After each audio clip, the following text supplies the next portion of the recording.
अस्सलाम वालेकुम। ईद की खुशियाँ मुबारक हो। आपके होस्ट शराज भट्ट और मेरी पूरी टीम सिटी 41 की जानिब से आपको ईद की खुशियाँ बहुत मुबारक हो। उम्मीद करते हैं कि आपकी ईद बड़ी ज़बरदस्त गुजरी होगी और इसके साथ साथ कुर्बानी की होगी। कुर्बानी का गोश्त भी आप तकसीम कर रहे होंगे, उसके साथ साथ अपने रिश्तेदारों के साथ साथ उन हकदारों को, उन ज़रूरतमंदों को भी याद रखेंगे जो कि इस ईद का इंतज़ार कर रहे होते हैं कि उनके घर पर भी जो है वो किचन के अंदर गोश्त बन रहा हो और उनके घर पर भी रौनक हो, तो उनको ज़रूर याद रखें।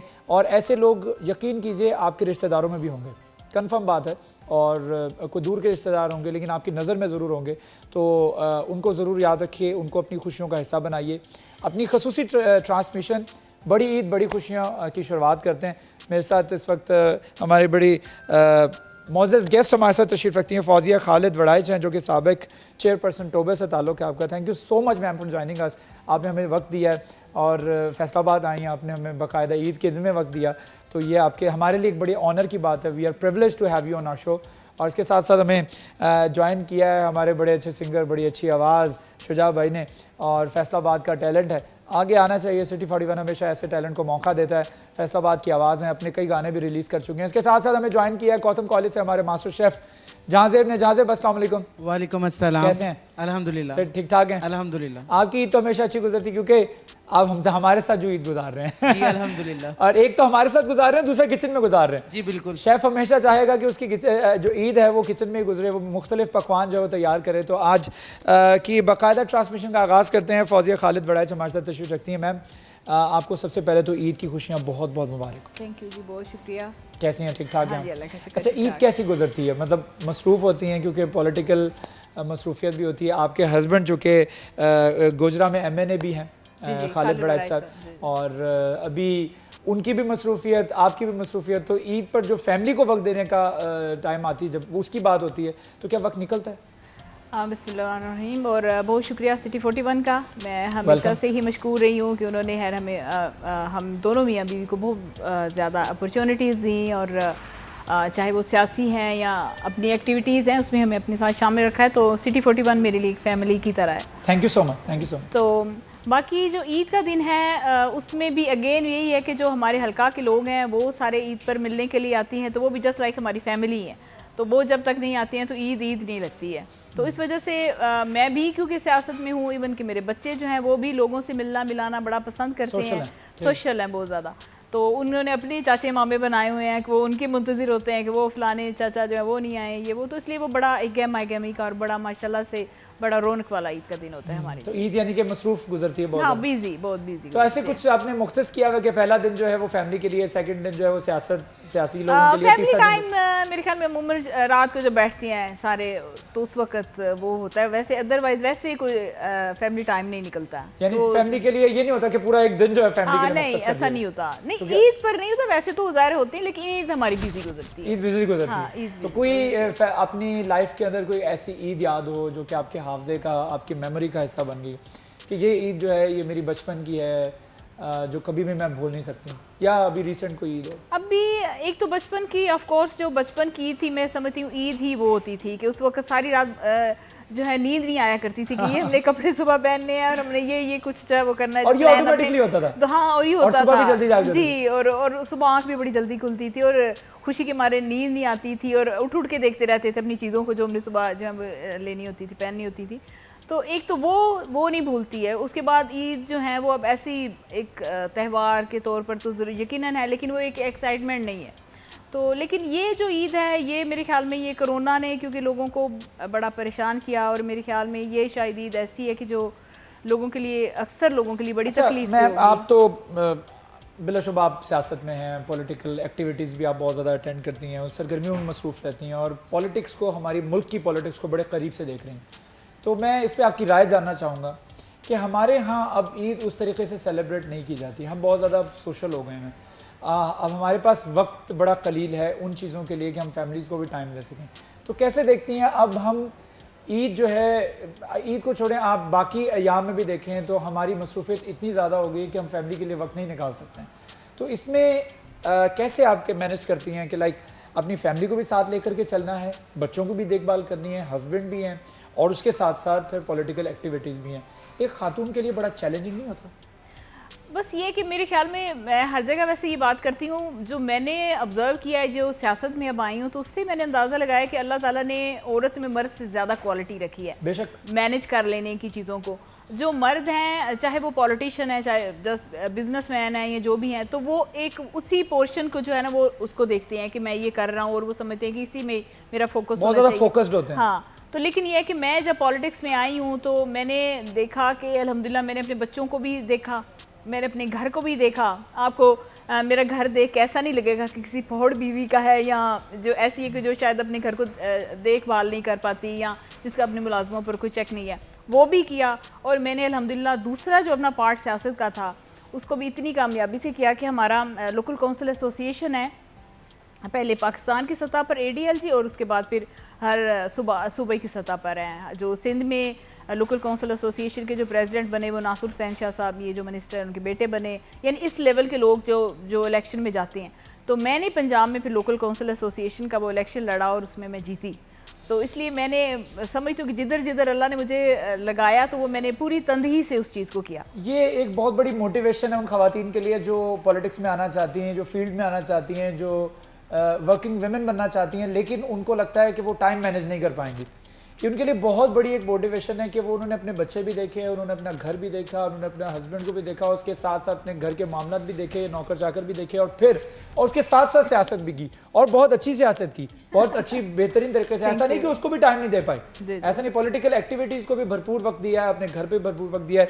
इंसान जब चाहता है तो कुछ भी हो सकता है। एक फिलोसोफर है, उनकी मुझे बात याद आ गई, उन्होंने कहा था, इंडियन फिलोसोफर, उन्होंने कहा कि हर चीज़ लाइफ में 2 दफ़ा होती है, एक दफ़ा माइंड में होती है और सेकंड टाइम जो है वो रियलिटी में होती है, लेकिन पहले माइंड में होती है। पहले माइंड में आपको सोचना पड़ता है कि ये मैं चाहता हूँ करना, फिर दूसरी दफ़ा रियलिटी में होती है। जब आप चाह ही नहीं रहे, जब आप पहले सोच रहे कि मैं नहीं कर सकता, फिर आपसे होगा। Exactly. मैं यही अपनी खवातीन को भी यही मैसेज देना चाहती हूँ कि वो पहले से ही कर लेती हैं, जियों के हम लोग का हमसे नहीं होगा। अब जैसे मेरे बाहर जाने का कहती हैं कि अच्छा ये जा रही हैं, तो शायद ऐसी कोई बीवियों को बड़ी कोई इस तरह है जो बाहर मूव कर लेंगी, नहीं, अपने आप को अंडर एस्टिमेट मत करो ना। आप भी ये अल्लाह ताला ने क्वालिटी रखी है, आप अपने आप को आजमाओ तो सही, तो आप कर सकती हैं। हमारे यहाँ कल्चर बन गया, जब बच्चे पैदा होते हैं फिर उसके बाद खवातीन कहती हैं कि बस अब तो लाइफ खत्म हो गया, हालांकि मेरे ख्याल में लाइफ उस टाइम शुरू होती है, लाइफ उस टाइम शुरू होती है। चलें हम चलते हैं अपने किचन में, हमारे से किचन भी मौजूद होता है मैम, तो किचन में हम ईद के हवाले से खास तौर पर कुछ डिशेस तैयार करते हैं, हमारे नाजरीन को जो है उसके इंग्रेडिएंट्स बताते हैं, उसको बनाने का तरीका बताते हैं। तो आज भी हमारे साथ हमारे मास्टर शेफ मौजूद हैं जाज़ेब भाई। अस्सलाम वालेकुम, ईद मुबारक। खैर मुबारक, आपको भी मुबारक। जबरदस्त, गुड, वेरी गुड। चलें या बताइएगा आज क्या बनाने जा रहे हैं? आज हम बना रहे हैं अचारी कीमा। अचारी कीमा, ठीक है। अच्छा, क्योंकि अचार गोश्त, अचारी पुलाव, अचारी बिरयानी ये बहुत बनती है, लेकिन अचारी कीमा जो है वो ब्रेकफास्ट में हो, ब्रंच में हो। ईद पे तो मोस्टली ब्रेकफास्ट नहीं होता, ब्रंच ही होता है। ब्रंच होता है तो ईद के दूसरे दिन, तीसरे दिन और उसके बाद तो मोस्टली ब्रंच में फिर यही होता है, क्योंकि दोपहर का खाना नहीं खाया जाता। अच्छा, ये मेरा फेवरेट है अचारी कीमा, अचार गोश्त, अचारी कढ़ाई। ये जो अचार के अंदर आइटम्स बनती हैं ये मेरे ख्याल में सबको पसंद है। चटपटा हमारे कल्चर, हमारे पाकिस्तान का वैसे हिस्सा भी है।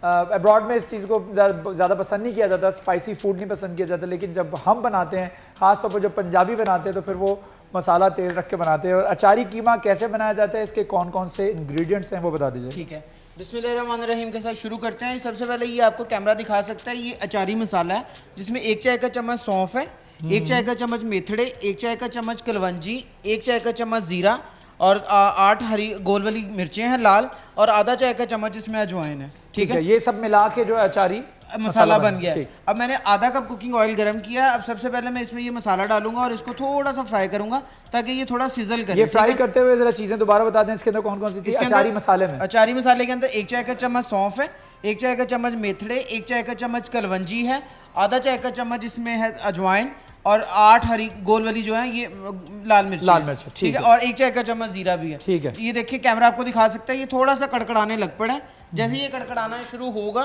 तो आधा कप चॉप की हुई प्याज इसके अंदर मैं डाल दूंगा। चलें, प्याज भी डाल दी, इसको मिक्स कर लें जी। इसको मिक्स करना है। जैसे ही प्याज का थोड़ा सा कच्चापन खत्म होता है तो हमारे पास 1 टेबलस्पून अदरक लहसुन की पेस्ट है, वो हम इसमें डाल देंगे। उसके बाद हम कीमा डाल के भूनेंगे और फिर मसाले डालेंगे। मसालों का मैं आपको बता देता हूँ मसाले कौन कौन से मसाले डालेंगे। सबसे पहले 1 चाय का चम्मच नमक है, ठीक है, आधा किलो कीमा है, आधा किलो कीमा है, 1 चाय का चम्मच नमक होगा, आधा चाय का चम्मच लाल मिर्च का पाउडर है, आधा चाय का चम्मच कुटी हुई लाल मिर्च का पाउडर, ठीक है, आधा चाय का चम्मच जीरा पाउडर, आधा चाय का चम्मच धनिया पाउडर, धनिया पाउडर भी है जी, और उसके बाद क्वार्टर चाय का चम्मच इसके अंदर जो है वो हल्दी है।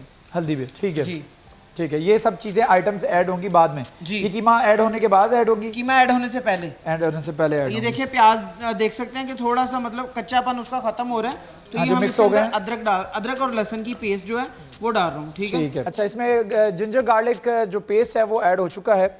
अब इसके बाद क्या प्रोसीजर होगा? इसको मतलब ड्राई करना है? जी, अदरक लहसुन का जो पानी है वो ड्राई करना है, ठीक है। ड्राई करने के बाद इसके अंदर जो है वो ड्राई स्पाइसेस हैं, जिसमें सबसे पहले मैंने आपको बताया था कि आधा चाय का चम्मच कुटी हुई लाल मिर्च, ठीक है, ये डाल दूंगा, और उसके बाद आधा चाय का चम्मच। अगर इसको थोड़ा सा स्पाइसी रखना हो तो एक चाय का चम्मच आप एक चाय का, ठीक है। अगर आप बहुत ज्यादा स्पाइसी पसंद करते हैं, ये बिल्कुल एवरेज बनाया जा रहा है। क्वार्टर चाय का चम्मच हल्दी आ गया, आधा चाय का चम्मच पिसी हुई लाल मिर्च, ठीक है, ठीक है, आधा चाय का चम्मच धनिया पाउडर, आधा चाय का चम्मच, आधा चाय का चम्मच ये जीरा पाउडर हो गया, और उसके बाद आधा चाय का चम्मच इसके अंदर चला गया गरम मसाला का पाउडर, और एक चाय का चम्मच इसके अंदर जाएगा नमक। सिर्फ एक चाय का चम्मच नमक है, बाकी तमाम मसाले जो हैं वो आधा चाय का चम्मच ऐड ऑन किए हैं। कुछ लोग स्पाइसी पसंद करते हैं, तो अगर आप लाल मिर्च थोड़ी सी ज़रा स्पाइसी ज़रा ज़्यादा बढ़ाना चाह रहे हैं तो फिर उसको आप मज़ीद भी इजाफा कर सकते हैं, लेकिन एवरेज मसाला जात ज़्यादा ना भी ऐड किए जाएँ वो ज़्यादा बेहतर है आपकी सेहत के लिए भी।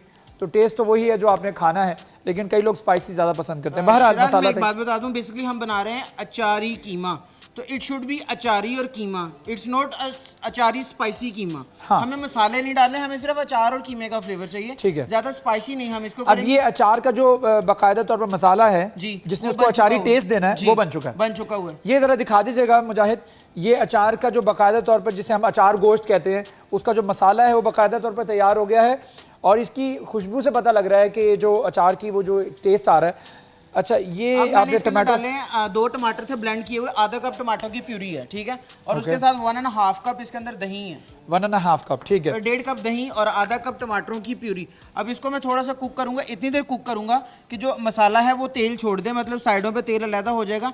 देन उसके बाद ये ½ kg कीमा जो है इसमें डाल के भूनूंगा, और भूनने के बाद अच्छी तरह से भून लूंगा। जब वो भी अपना मतलब घी अलहदा कर देगा, तेल अलहदा हो जाएगा, देन इसमें तकरीबन 1 कप पानी डाल के इसको गलने के लिए छोड़ दूंगा। कितनी देर गलने के लिए? 10 मिनट लगेंगे कीमे को। जब ये गल जाएगा फिर आप ये देख सकते हैं हरी मिर्चें हैं, और इसकी टॉपिंग होगी। हरी मिर्चों को मैंने ये ना कैमरा आपको दिखाएगा स्लिट किया हुआ है, चीरा लगाया हुआ है। क्या करूंगा कि ये वाला मसाला थोड़ा थोड़ा हरी मिर्चों के अंदर भरूंगा और दम में ये इसमें रख दूंगा। अच्छा, ये आपने एंड पे करना है ताकि कीमे के अंदर एक टेस्ट के साथ साथ उसकी लुक भी, उसकी प्रेजेंटेशन भी, कहते हैं ना कि अचार का मसाला होता है और मिर्चें जो है वो अचार के अंदर नजर आती हैं, तो सेम ये मिर्चें अचार में नजर आनी चाहिए। जय भाई, अचारी कीमा तैयार हो रहा है, 2 नान तो पकड़ के लेके आना। कोई है, कोई सुन रहा है मुझे?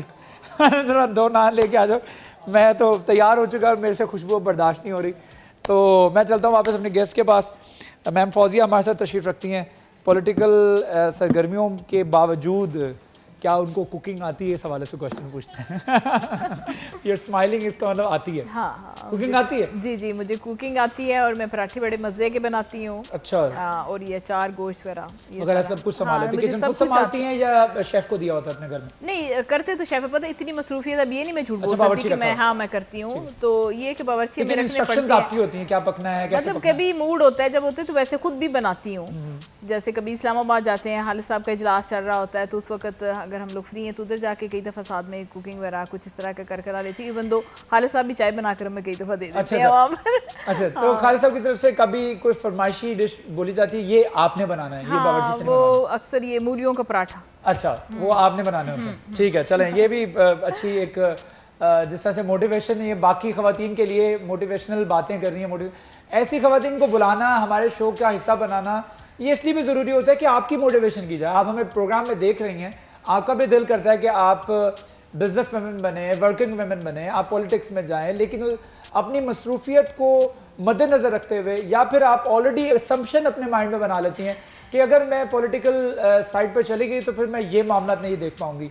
एक वर्किंग वुमेन जिनकी पूरी फैमिली है, जिनके बच्चे भी हैं, जिनका हस्बैंड भी है और पूरा घर उन्होंने मैनेज करना है, वो अपने घर को मैनेज करने के साथ साथ अगर पॉलिटिक्स को मैनेज कर सकती है, then a woman can do anything. Trust me, वो कुछ भी कर सकती हैं। इवन तो मेरे बच्चे मेरे साथ मजाक कर रहे होते हैं कि दफ़ा मैं इस तरह मूड में होती हूँ तो वो कहते हैं अम्मा जी जिला नाज़िम ना बन, अम्मा बन।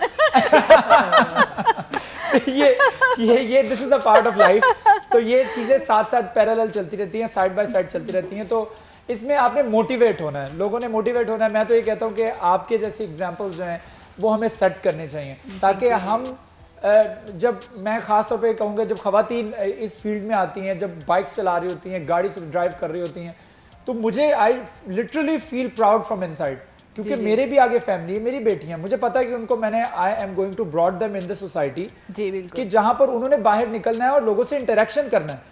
ऐसा ना हो कि वो जब वो बाहर निकलें और वो इस एज पे पहुंचे तो उनको लगे कि this is completely a different world.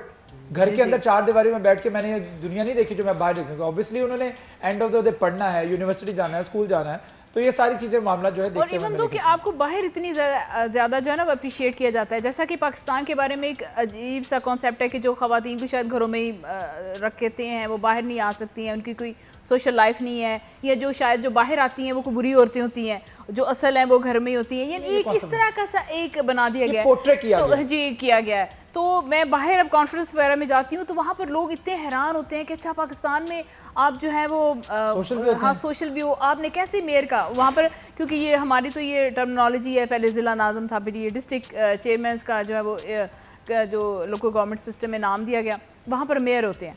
तो वो फिर बड़े हैरान होते हैं, वो कहते हैं कि पाकिस्तान के लोगों ने कैसे खातून मेयर को किस तरह मुंतखब कर लिया। आप वाकई काम जाती हो, आप आउटडोर में जाती हो, आप फील्ड में जाती हो, तो वहाँ पर फिर हमारे प्रोग्राम वगैरह चल रहे होते हैं, हम लोगों की यहाँ पर जो बनाई होती है, हम लोगों ने मूवी वगैरह या जो प्रोजेक्ट वगैरह होते हैं वो दिखा रहे होते हैं, तो वो बड़े हैरान होती हैं। और मुझे इस चीज़ की इतनी खुशी है कि मैंने पाकिस्तान में भी जाके एक अच्छा अपना इमेज जो है वो शो किया। और इसमें अब ज़रूरी नहीं कि आप बड़े अल्ट्रा मार्ड हो के कुछ अपना मनवा सकते हो। मैं इसी ही हुलिये में होती हूँ, अपनी कॉन्फ्रेंस अटेंड कर रही होती हूँ, और जो दूसरे गैर मुल्की वो मेरे साथ तस्वीर बनाना बड़ा जो है वो उसके लिए कॉन्शियस होते हैं कि हमने इसके साथ इस ड्रेस में इसके साथ तस्वीर बनवानी है, अपनी कौमी लिबास को ड्रेस कोड जो है रिप्रेजेंट कर रहा होता है आपकी कंट्री को। जी बिल्कुल, जैसे हम लोग ने अभी मैं शलवार कमीज पहना, ईद है और हमने वेस्ट कोट पहन लिया, ये हमारा कल्चर है, this is a part of the culture. तो कंटिन्यू करते हैं, एक छोटा सा वक्फा है, वक्फे के बाद दोबारा हाजिर होंगे, हमारे साथ रहिए।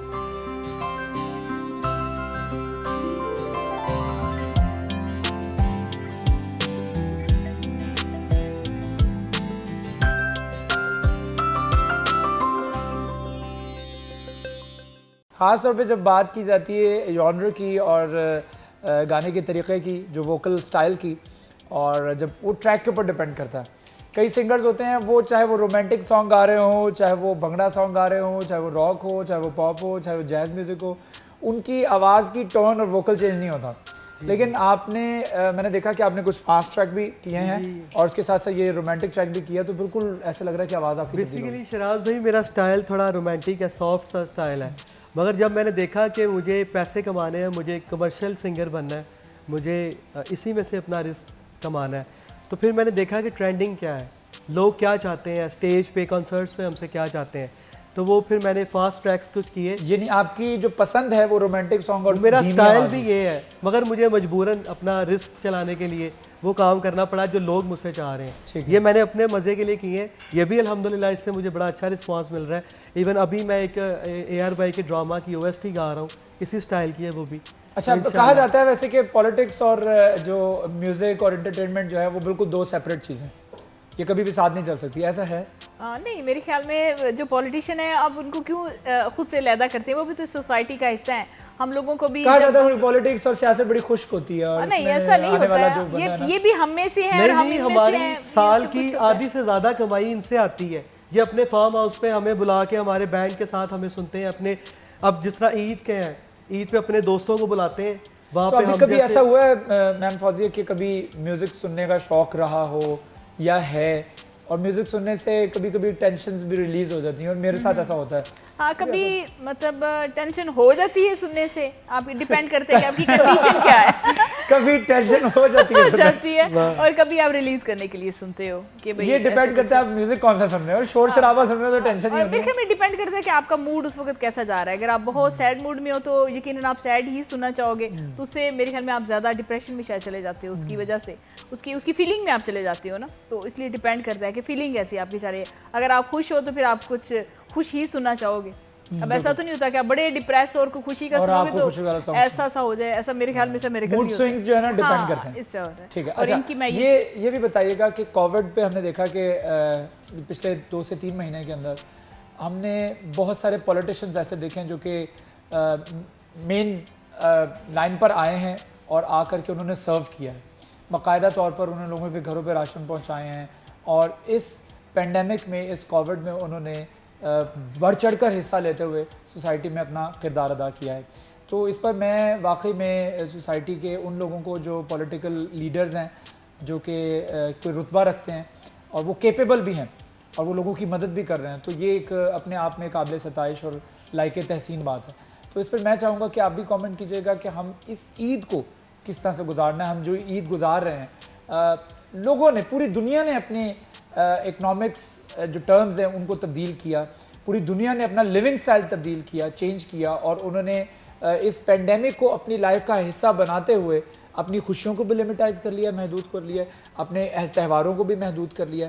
तो हमें चाहिए कि हम भी इस त्यौहार को अपनी सरगर्मियाँ, अपनी ईद की सरगर्मियाँ महदूद करते हुए सुन्नत इब्राहिमी पर अमल करें। जी बिल्कुल। तो मैं चाहूँगा बीइंग अ पॉलिटिकल लीडर, क्योंकि आप इस पोजीशन पे हैं कि आपकी बात को लोग वैल्यू करते हैं, तो मैं चाहूँगा इस पर आप ज़रा पैगाम दीजिएगा कि ईद गुजारनी किस तरह चाहिए। इसके लिए हम लोग, अगर आपने मुझे मौका दिया, बहुत शुक्रिया। ये मैं वैसे शेयर भी अपने लोगों के साथ करना चाहती थी। पाकिस्तानी कौम जो है वो बड़ी जेनरस है, इसमें कोई शक नहीं, चैरिटी बहुत करती है, लेकिन वो देखा देखी जितना चलते जा रहे हो, अब राशन कर रहे हो तो आप राशन ही का कर रहे हो। हम लोगों ने प्रॉपर एक तरीका कार अपनाया था अपने हल्का में, वहाँ पर हमने इस तरह से काम किया। हमारी प्रायोरिटी पर हमारा मेडिकल स्टाफ था, ठीक है, और उस वक्त उनके पास कोई मास्क वगैरह या उनके जो ड्रेस है कुछ भी नहीं था, क्योंकि और हमारी कैपेसिटी गवर्नमेंट की भी ऐसी थी, हमारा मुल्क भी इस तरह का है।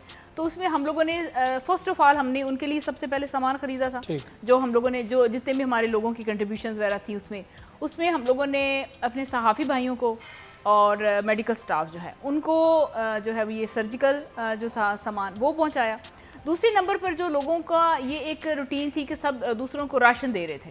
अब कई लोग ऐसे देखें कि उन्होंने हमसे लिटरली कहा है कि उन्होंने कहा कि हमें राशन ही ना दिए जाओ, हमारे घर में बीमार भी है, मरीज़ है और बेरोज़गारी चल रही है, उसको दवा भी देनी है, हमारे घर में बच्चा भी है जिसको दूध भी देना है, यानी लोगों की बहुत सारी मुख्तलिफ किस्म की ज़रूरियात है। बाबा उसने नहाने के लिए साबुन भी इसको चाहिए। तो ये जो हमारा राशन वही हम लोग करते हैं, आटा, चीनी, दालें, हम लोगों ने उनकी ज़रूरत के तहत और बहुत खामोशी के साथ हमें क्रिटिसाइज भी किया गया। लो जी, अब इस वक्त सियासतदान कहाँ है?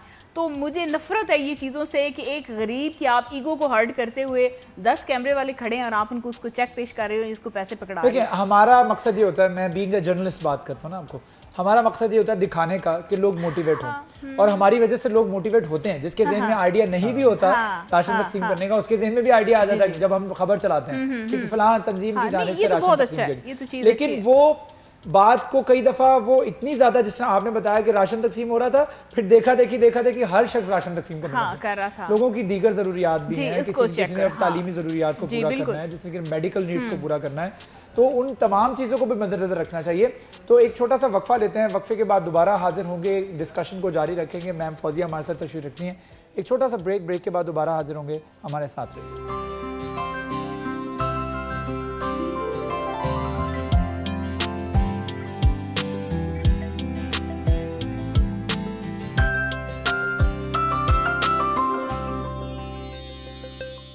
चारी कीमा जो है ये तैयार हो चुका है और ये आपके सामने बेहतरीन जो इसकी लुक है, और ये मैं कैमरामैन से कहूँगा ज़रा दिखाइए, इसका एक जूम भी दिखाइएगा कि कितना खूबसूरत लग रहा है। अब बस सिर्फ इसके साथ इसको रोटी के साथ सर्व किया जाता है, चपाती के साथ या पराठे के साथ, नान के साथ आप इसको खा सकते हैं। कॉम्बिनेशन मेरे ख्याल में चपाती के साथ ज़्यादा पराठे के साथ और चपाती के साथ ही जाता है। अच्छा, ये एक दफ़ा फिर दोबारा बताना चाहूँगा कि अचारी कीमा जो है वो तैयार हो चुका है और बड़ा ज़बरदस्त इसकी लुक है, और हमारे मास्टर शेफ़ जहाँज़ेब ने इसको तैयार किया है, बड़ा फ्रेश लुक दे रहा है। अगर आप अपने घर पर ईद पे ट्राई करना चाहते हैं तो ज़रूर अचारी कीमा ट्राई कीजिए, और ये अपने आने वाले मेहमानों को भी खिलाइए। बड़ा इजी डिश थी, इन्होंने तमाम इंग्रेडिएंट्स जो हैं वो साथ में कीमे के ऐड किए, उसको पकाया बड़े बेहतरीन तरीके से।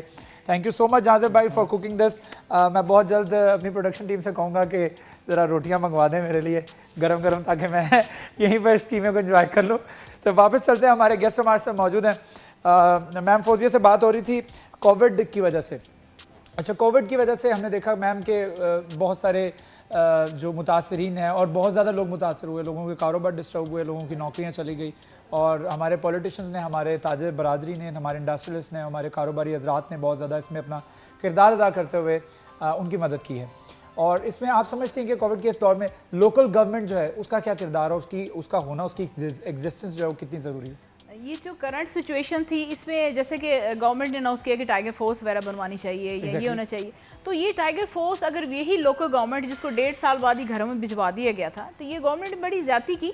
उसमें अगर यही लोकल गवर्नमेंट के नुमाइंदे होते तो आपको कोई मसला ही नहीं होना था। अब हमने भी जैसा कि अपने हल्के में काम किया है, तो हमने अपने काउंसलर्स और जो आपके यूसी चेयरमैन थे, हमने उनको साथ लेकर काम किया। उनको पता है, एक गांव में यूसी चेयरमैन को पता है ये कौन कौन से लोग जो हैं वो डिज़र्व करते हैं, एक काउंसलर को पता है कि हमारी इस गली में, इस मोहल्ले में कौन कौन लोग डिज़र्व करते हैं, पूरी लिस्ट होती है उनके पास। और हमने बड़ा अच्छे तरीके से वो काम करते, उनके घरों में खामोशी से रात को जो है वो पैसे पहुँचाए और बड़े अच्छे तरीके से मैनेज किया गया। तो ये जो अब कोविड के दिनों में लोकल गवर्नमेंट का होना जो है वो बहुत ज़्यादा ज़रूरी था, और हम लोग इंसाफ से अभी तक मायूस नहीं हुए। हम लोग सुप्रीम कोर्ट गए हुए हैं और 4 अगस्त को हमारी हियरिंग हो रही है। सुप्रीम कोर्ट हमें सुनना चाह रही है। लोकल काउंसिल एसोसिएशन और हमारे मेयर्स जो हैं, हम लोग सारे वहाँ पर। अच्छा, you're not the first one। मुझे ये राय पहले भी कई पॉलिटिकल प्लेटफॉर्म्स के ऊपर मिल चुकी है कि ये आप अपने चैनल के थ्रू चलाएं, हमारी आवाज़ है कि लोकल गवर्नमेंट होनी चाहिए। जिस तरह से जो लोकल सतह पर काउंसलर या एमपी एमएनएस जिस तरीके से अपने हल्का अहबाब को जानते हैं, क्योंकि वो उनके वहाँ पर उनका डेरा बना होता है, वहाँ पर लोगों ने आके बैठना है, अपने मसाइल लेकर के आने हैं, उनको नाम तक याद हो जाते हैं लोगों को। और दूसरी जो टाइगर फोर्स बनी, मुझे बड़ी माजरत के साथ हमारे कई बहन भाई उसमें शामिल होंगे, लेकिन ये कहती हूँ कि उनकी कोई वर्थ नहीं है। अब देखिए, काउंसलर को मैंने वोट दिया था और तब उसको बनाया था, उसकी एक से थी, कम से कम उसके अपने इलाके में वहाँ के लोग उसको जानते थे और उन्होंने उसको एक्सेप्टेंस दी, तो वो बना यूसी चेयरमैन या काउंसलर। बात में वैल्यू होती है, उसकी वैल्यू होती है।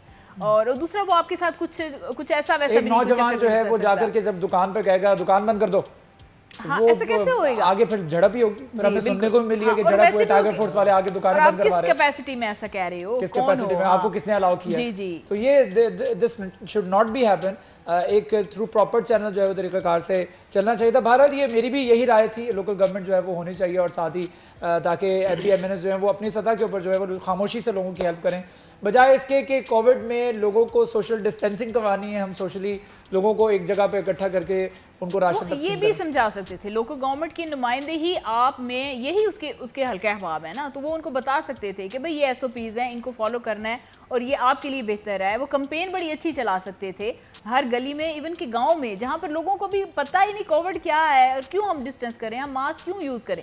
तो ये बड़े इजीली जाके उसको वो बता सकते हैं कि भाई ये आपकी सेफ्टी के लिए है, या ये एक चीज़ चल रही है और आप इस तरीके से इसको बचा सकते हो। वरना गांव में कौन उनको जाएगा? अब आपका टाइगर फोर्स का नुमाइंदा उसको कहेगा ये तो 12 से लड़के आके हमें पता नहीं क्या डिक्टेशन दे रहा है, कोई नहीं इसको सुनेगा। तो इसकी एक एग्जाम्पल मैं आपको देता हूँ। 8 बाज़ारों में कुछ टाइगर फोर्स तो नहीं, लेकिन वो एक फोर्स ही थी, मैं उनका नाम नहीं लूँगा। वो 8 बाज़ारों में हमारे चौक घंटा घर के इर्द गिर्द में जो भी एसओपी की खिलाफ वर्जी करते हुए अपनी मोटरसाइकिल पार्क कर देता था अंदर पे, वो उसकी बाइक का टायर फाड़ देते थे। अच्छा। और ये कंप्लेन उन्होंने ताजरों हमें की कि ये किस डोमेन में ऐसा कर रहे हैं, ये आप जरूर खबरों में चलाएं, और ये किसने इजाज़त दी है। अब वही अगर कोई रिस्पेक्टेबल प्लेटफॉर्म से कोई शख्स आके अच्छे तरीके से बता रहा होता तो वो उसका इम्पैक्ट और होना था। ठीक है, तो मैंने उनसे जाके सिर्फ क्वेश्चन किया। He was a young boy and he was wearing the glasses, उसने ग्लासेस पहने हुए, ब्लूटूथ लगाई हुई, एंड ही वॉज वेरी। ऐसे लड़कों को कुछ अगर इख्तियार दे दिया जाए किसी फोर्स की जानिब से, तो ऑब्वियसली वो फिर उसको इख्तियारात को तजावुज़ करने की भी कोशिश करते हैं। तो वो मुझे कहता आप कौन है? मैंने कहा मैं सिटी 41 से नुमाइंदा हूँ, मैं सिर्फ आपसे ये पूछ रहा हूँ, मुझे बता दें कि आपको ये इजाज़त किसने दी? ये लोग मानते नहीं है। मैंने कहा this is not the question, ये मेरा आंसर नहीं है। मैं आपसे क्वेश्चन सिंपल पूछ रहा हूँ, आपको किसने इजाज़त दी है? एसी सिटी ने कहा है, आपको डीसी फैसलाबाद ने कहा, आपको कमिश्नर ने अलाउ किया? नहीं जी, हमारी फोर्स ने अलाउ किया। मैं कौन सी फोर्स है, कहाँ से?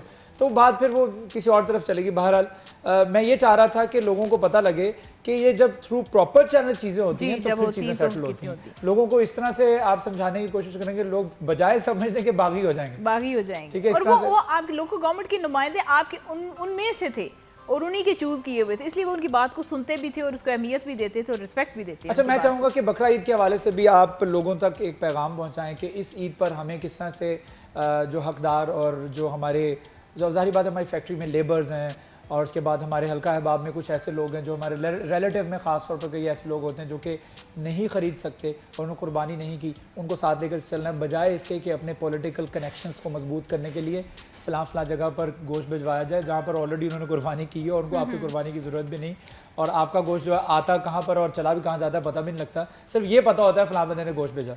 तो बजाय इसके कि हमें ये इसकी हकीकी रूह को समझते हुए उन लोगों तक, मुस्तहिकीन तक गोश्त पहुँचाना है जो इसके सही हकदार है, बजाय इसके कि हम ईद के ऊपर भी पॉलिटिक्स खेलें। अल्हम्दुलिल्लाह वैसे हम लोग तो है उस तरह का हल्का हबाब रखते हैं, हम में से कोई भी किसी को कुछ नहीं भिजवाता है। मैं ऑन एयर ये बात बता रही, हाँ हम तमाम जो है वो गुरुबा में तकसीम करते हैं। मैंने इसलिए आपसे मैसेज तो इसलिए मैं कह रही थी कि ये दोस्त अब आप ये खाते पीते ही रहते हैं, तो आप उन लोगों को दें जिनको ज़रूरत है। और जब मेरे ख्याल में यही हक अदा होगा, लेकिन सिर्फ अपने आप को सिर्फ ये गोश्त की तकसीम तक महदूद ना करें। ये कोविड है, इसको देखते हुए अगर आप लोगों ने 3 सूट सिलवाते थे तो काइंडली 1 सिलवाएं, बल्कि मैं तो कहती मत सिलवाएं। जब कहीं आना जाना नहीं है तो ये कपड़े जो पहले पहने हुए हैं पड़े हुए हैं उन्हीं को इस्तेमाल करें, और ये जो पैसा है ये उन गरीब में तकसीम करें जो बेरोज़गार हो चुके हैं। ये आपकी सबसे बेहतरीन नीति होगी। और मैं समझती हूँ कि अगर आप अपने कपड़ों के पैसे किसी गरीब के घर में देकर आएंगे तो उसके 3 महीने का जो है ना वो खर्चा उससे मुकम्मल हो जाएगा। और जो आपको सेटिस्फेक्शन महसूस होगी, जो दिली सुकून महसूस होगा, ये प्लीज़ आप करके देखें। और आप इसका, मैं कहती हूँ, सारे जहान का लुत्फ़ और आराम एक तरफ, ये जो सुकून आपको उस रात मिलेगा वो मैं आपको गारंटी देती हूँ कि कभी भी आप, ये बिल्कुल इसकी गारंटी है। और ये बिल्कुल मैंने भी महसूस किया है कि जब किसी हकदार की, किसी ज़रूरतमंद की ज़रूरत पूरी करके जो सुकून क़ल्ब हासिल होता है उसका कोई नेमल बदल नहीं है। तो इस पैगाम के साथ वक्फ़ा लेते हैं, लेकिन वक्फ़े पे जाने से पहले उसके साथ साथ हमारे साथ शुजा बैठे हुए हैं, और शुजा की बड़ी खूबसूरत आवाज़ है, बड़ा रोमांटिक ट्रैक इससे पहले उन्होंने पेश किया, उनकी आवाज़ भी सुनेंगे। लेकिन मैं मैम फौजिया का एक दफ़ा फिर बहुत मशकूर हूँ, मैम फौजिया वड़ैच, जिन्होंने हमें ज्वाइन किया, टोबा से आई और उन्होंने हमें वक्त दिया। बहुत शुक्रिया फॉर ज्वाइनिंग अस।